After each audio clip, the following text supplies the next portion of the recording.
नमस्कार, आप देख रहे हैं आज तक डिजिटल और मैं हूं आपके साथ अनूप आकाश वर्मा और मेरे साथ हैं क्राइम तक के डिप्टी एडिटर चिराग गोटी। चिराग, बहुत बहुत स्वागत है आपका। खबर, जयपुर में सुखदेव सिंह गोगामेड़ी की हत्या। अब चूंकि मुख्यमंत्री भजन लाल शर्मा चूंकि शपथ ले चुके हैं और जो सूत्रों के हवाले से खबर आ रही, सरकार का एक कंसर्न ये है कि गोगामेड़ी के हत्यारों को न्याय की चौखट तक लाया जाए और उन्हें कड़ी से कड़ी सजा दिला के न्याय स्थापित किया जाए। लेकिन अभी इस मामले में बहुत ज़्यादा कुछ मिल नहीं रहा, क्योंकि जो मेन जिसको आरोपी बताया जा रहा है, साजिशकर्ता बताया जा रहा है, रोहित गोदारा, उसका कहीं कोई अता पता मिल नहीं रहा। अगर वो बाहर ही है तो लाएंगे कैसे?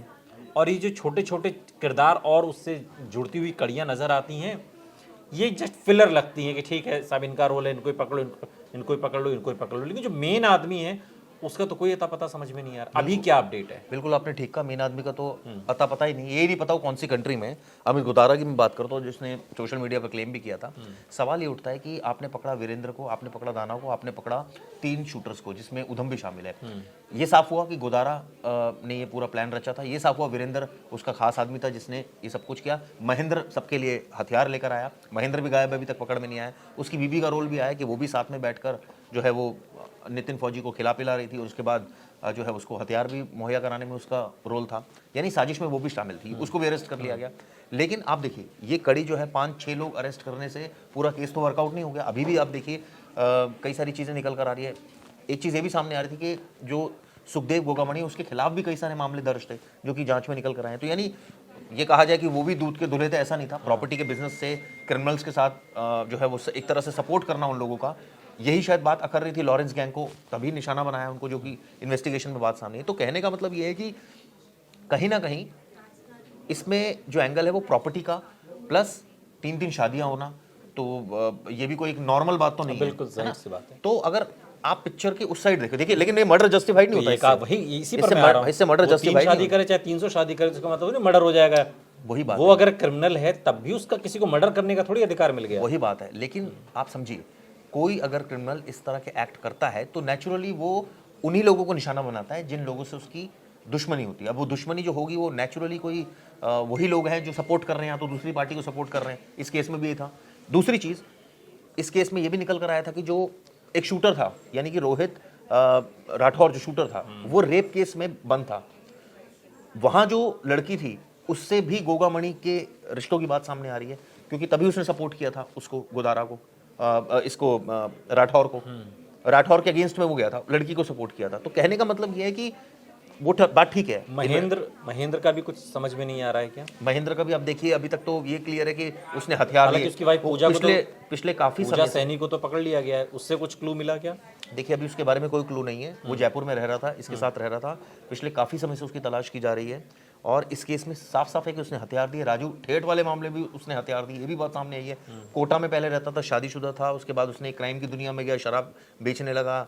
उसके बाद वो दोस्ती हो गई उसकी गैंगस्टर से, फिर जेल पहुंच गया, फिर वहाँ दोस्ती हो गई, फिर उस हथियार की एक दुनिया में चला गया वहाँ से। तो आप सोचिए कि कोई भी जो लाइफ रही है, चाहे वो आप राजू ठेठ की लाइफ ले लो, चाहे आप महेंद्र की लाइफ ले लो, चाहे आप वीरेंद्र की ले लो, चाहे आप गोगामणि की ले लो, यानी कि कोई भी ऐसी नॉर्मल चीजें नहीं हुई वहां पर। चिराग, इतने सारे नाम आप गिना रहे हैं, लेकिन जब मैं आपसे ये सवाल पूछूं या जो लोग हमें देख रहे हैं वो ये सवाल जानना चाहते हैं, इसका जवाब, किसने मरवाया गोगामेड़ी? सुखदेव सिंह गोगामेड़ी की हत्या किसने करवाई, क्यों करवाई? इस बात का तो अभी तक कोई जवाब नहीं। जवाब है, अभी तक तो जो पुलिस इन्वेस्टिगेशन कह रही है वो गोदारा का नाम ले रही है। इन्वेस्टिगेशन तो पकड़े गोदारा नहीं पकड़ सकते क्योंकि बाहर है, वो तो सबको पता है बाहर है। ये तो गनीमत है कि उसने क्लेम कर लिया। उसने क्लेम नहीं किया होता तो फिर जांच होती, शायद निकल कर आता, शायद नहीं आता निकल कर। लेकिन सवाल एक और है कि क्लेम उसने कर लिया, सारी चीजें उसने कर ली, उसके वेयर अबाउट्स का पता नहीं है। अभी ये नहीं है कि जो लोग पकड़े हैं वो कोई बहुत इसको कहीं फिलर्स हैं, वो ऐसा भी नहीं है अनु। उनका रोल था तभी उनको पकड़ा गया है, चाहे वो दूसरे आरोपी हो, चाहे पूजा हो, चाहे शूटर्स हो। लेकिन सवाल ये उठता है कि ये, लेकिन इनको पकड़ लेने भर से सुखदेव सिंह गोगामेड़ी की हत्या उसमें न्याय तो नहीं मिल जाता ना उस फैमिली को? या बात आपकी ठीक है, लेकिन इस केस का एक और पहलू ये भी है। अब तो देखिए, मर्डर को पकड़ना चाहिए, अरेस्ट होना चाहिए, व्हाटएवर। इसमें एक कड़ी रह गई गोदारा को पकड़ना। दूसरी कड़ी ये भी है जो लोग डिस्कस कर रहे हैं कि भाई खुद सुखदेव गोगामेड़ी की अगर बात करें तो वो भी दूध का धुला नहीं था, उसके खिलाफ भी कई सारे मुकदमे थे। बल्कि मैं कहीं पढ़ रहा था उसके खिलाफ रेप का मुकदमा भी एक दर्ज था उसके अगेंस्ट में। तो कहने का मतलब यह है कि आपकी आनंद पाल से दोस्ती होना, उसके बाद आप ऐसे लोगों को सपोर्ट कर रहे हो, जस्टिफाई नहीं हो सकते हैं। कोई एग्री विद द कितना पॉइंट, हाँ। आपकी बात मैं दुरुस्त मान रहा हूँ, लेकिन आप सोचिए वो ठीक है कि गोगामेडी जिस घर में रहते थे उस घर को भी कहा जा रहा है उन्होंने कब्जा कर रखा था। ठीक है, कुछ एक मुकदमों की बात भी कही जा रही है, एक मुकदमे की बात आप कर रहे हैं, ये तमाम बातें ठीक है, लेकिन तब भी जो ये क्या गैंग वॉर के ही करके इसको एक आपने पल्ला इसमें झाड़ विचित्र रहे बात देखी है ना कि उसने सुरक्षा की भी गुहार लगाई थी। मैंने भी ये बात कहा कि जस्टिफाइड नहीं है, लेकिन अगर एक आदमी देखिए- सुरक्षा की गुहार लगा रहा है तो पुलिस ने उसको सुरक्षा क्यों नहीं दी? हाँ। सवाल ही उठता है ना, क्यों नहीं दी आपने? क्योंकि वो आपको लगता था वो बदमाश है इसलिए आप सुरक्षा नहीं दे रहे उसको, या आपको लगता था कि उसको सुरक्षा देकर एक गलत मैसेज जाएगा सोसाइटी में? भाई एट द एंड क्या हुआ, उसकी जान चली गई ना। और उसके लिए दूसरे स्टेट की पुलिस ने जब राजस्थान पुलिस को सूचित किया कि हाँ ये बात सही है, उसकी जान को खतरे जैसी जो बातें, ये इस तरीके का ये कब एक थोड़ा सा जो लोग देख रहे हैं, जो चूंकि इस पॉइंट को जो लोग समझना चाहते हैं, पुलिस कब ऐसा फील करती, कब सोचती है कि हाँ ये बात सही है, अब इसको सुरक्षा देनी चाहिए? या कोई गैंगस्टर से पकड़े जाते हैं कुछ, तो ऑब्वियसली वो बताते हैं कुछ इंटरोगेशन, राज्य की पुलिस ने दूसरे राज्य की पुलिस को बताया इसमें, तो क्योंकि वहाँ जेल में कुछ प्लानिंग हुई तो उनको पता लगा कि भाई इसकी हत्या के पीछे हैं, संपत नेहरा इसको जो है वो प्लानिंग कर रहा है। संपत नेहरा किसका आदमी? लॉरेंस का आदमी है। कहीं ना कहीं गोदारा का नाम भी उस समय सामने आया, तो स्पेसिफिक इनपुट दिया गया। लेकिन सवाल वो ये ना कि आपने इसलिए शायद उस बदमाश इसलिए उसका सपोर्ट नहीं किया क्योंकि बदमाश है, रोहित उसके खिलाफ मुकदमे दर्ज हैं, तो ठीक है इसको वो नहीं देंगे। सिद्धू मूसेवाला केस में क्या हुआ? उस दिन उसकी सिक्योरिटी उसके साथ नहीं थी, तब ये कांड हुआ। गोगामणि के साथ क्या हुआ? उसको सुरक्षा नहीं मिली तो उसने अपने पर्सनल गार्ड रखे हुए थे, और पर्सनल गार्ड ने काफी उसमें लड़ाई लड़ी, उसने हालांकि उसकी मौत हो गई। हाँ, लेकिन आप सोचिए कि सिस्टम के खिलाफ आप चल रहे हैं, तो सिस्टम आपको, आप ये सोचेंगे कि ठीक है आपकी हत्या हो गई, दुखद है, बहुत दुखद है परिवार के लिए, लेकिन अब पैसों की भी बात आ रही है, उसकी प्रॉपर्टी कितनी थी, कहाँ से अर्जित की थी, ये भी। तीसरा, इसमें सुरक्षा का बहुत बड़ा पहलू है। एक अगर आम आदमी भी अगर वो थ्रेट फील कर रहा है तो क्या उसका राइट नहीं उसको सुरक्षा मिले? बिल्कुल मिलनी चाहिए थी, लेकिन इसके तो नहीं है ना, नहीं मिलती ना।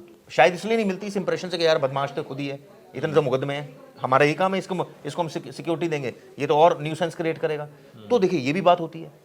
कहने का मतलब ये, इसका नतीजा क्या रहा कि एक आदमी की मौत हो गई, हत्या हो गई, अब उसमें आप इन्वेस्टिगेशन कर रहे हैं, शूटर पकड़ रहे हैं, तमाम कार्रवाई कर रहे हैं, एट द एंड क्या निकल कर आ रहा है? गोदारा बाहर है। एट द एंड क्या निकल कर आ रहा है? ओवरऑल, हालांकि लॉरेंस का भी नाम नहीं सामने है, मैं अभी भी क्लियर कर दूं, लेकिन कहीं ना कहीं ये सारे वो लोग हैं, इस पूरे खेल का बॉस गोदारा ही है। अभी तक यही लग रहा है गोदारा ही है, क्योंकि इसमें और कोई इन्वेस्टिगेशन में बात नहीं है। लेकिन अभी भी इस केस के जो अहम लोग हैं वो फरार है। जैसे महेंद्र, आपको पता ही नहीं कहाँ है वो, उसने तो हथियार, अब उसने हथियार दिया तो उसको क्या मिल रहा था उसकी एवज में, ये भी बात क्लियर नहीं है।